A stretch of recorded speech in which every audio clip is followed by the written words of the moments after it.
Oke, kita bahas topik yang penting banget yuk, yaitu soal gimana caranya menghindari lingkungan pertemanan yang negatif.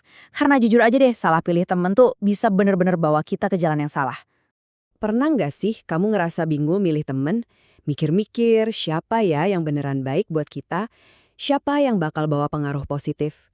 Wajar banget kok kalau kamu ngerasa gitu, karena pilihan ini beneran bisa nentuin arah hidup kita ke depan. Dan ini bukan cuma omong kosong loh. Menurut Hello Sehat, kualitas pertemanan kita itu ngaruh banget. Secara langsung, ke kesehatan mental, fisik, bahkan kebahagiaan kita. Jadi taruhannya itu gede banget. Nah, sekarang yuk kita bedah lebih dalam lagi. Kenapa sih orang-orang di sekitar kita ini punya pengaruh yang sekuat itu? Ini bukan cuma soal senang-senang bareng, tapi soal kita bakal jadi orang seperti apa nantinya. Ini yang seru nih, dari datanya. Ternyata teman itu bisa ngaruh ke semua hal. Ada studi di Psychological Science yang nunjukin kalau kita bergaul sama orang yang disiplin, kontrol diri kita juga bisa ikutan naik. Teman juga bisa mempengaruhi cara kita ngatur uang, pilihan-pilihan besar dalam hidup, dan bahkan, menurut studi dari Universitas Vlinder, punya teman deket itu bisa bikin umur kita lebih panjang. Keren kan? Nah, di sisi lain, ada yang namanya pergaulan bebas. Kita sering banget dengar istilah ini. Ini bukan cuma sekedar label ya, tapi sebuah kenyataan yang, seperti dijelasin Halodoc dan Parama Citra, merujuk ke perilaku-perilaku beresiko yang melanggar norma. Inilah sisi gelap dari salah pilih teman yang resikonya nyata dan bahaya banget. Dan dampaknya, ini serius banget, bukan main-main. Kita ngomongin soal resiko penyakit menular seksual, masalah kesehatan mental kayak depresi, penyalahgunaan narkoba, bahkan sampai catatan kriminal yang bisa ngerusak masa depan kita. Dan semuanya itu bisa berawal dari salah milih lingkungan pergaulan. Oke, setelah lihat bahayanya, terus gimana dong cara menghindarinya? Jawabannya dimulai dari diri kita sendiri. Yap, sebelum kita milih teman, kita harus perkuat diri kita dulu dari dalam. Kuncinya ada di sini, kontrol diri atau self-control.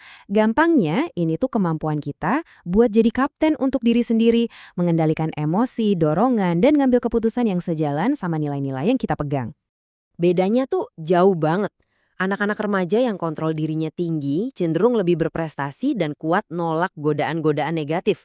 Sebaliknya, yang kontrol dirinya rendah, yaitu gampang banget kena tekanan teman sebaya dan terjerumus ke hal-hal yang nggak bener. Jadi intinya, kontrol diri tuh kayak tameng kita. Oke, terus gimana cara ngelatihnya? Pertama, bikin rencana. Sebelum godaan datang, kamu udah tahu mau ngapain. Kedua, selalu pikirin konsekuensinya. Worth it nggak ya? Gitu. Ketiga, jangan pernah ragu buat ngobrol sama keluarga, dukungan mereka tuh kuat banget.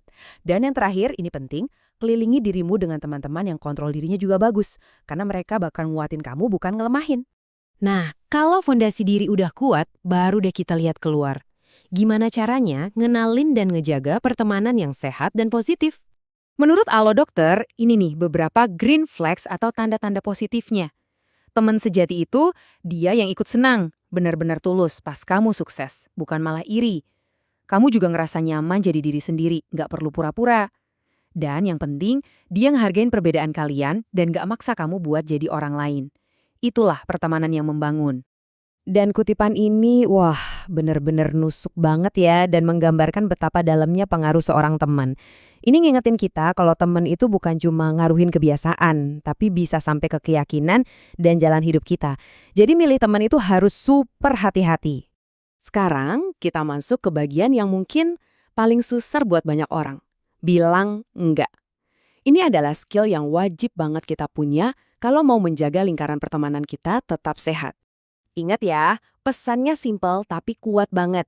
Kamu itu selalu punya hak buat bilang enggak. Kamu nggak punya kewajiban buat ikutin semua ajakan. Nolak itu bukan berarti kamu jahat atau egois loh. Justru itu artinya kamu menghargai dirimu sendiri. Terus gimana caranya nolak tapi tetap sopan dan gak ngerusak hubungan?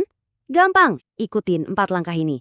Pertama, minta maaf yang tulus. Duh, maaf banget ya, kayaknya aku nggak bisa ikut. Kedua, kasih alasan yang jujur tapi singkat aja, nggak usah ngarang. Ketiga, coba tawarin waktu lain. Gimana kalau minggu depan aja? Ini nunjukin kamu tetap peduli. Dan yang paling penting, tegas. Kalau emang nggak, ya bilang nggak, jangan bilang mungkin, karena itu cuma kasih harapan palsu. Jadi yuk kita rangkum sebentar. Semuanya dimulai dari dalam diri kita, dengan memperkuat kontrol diri.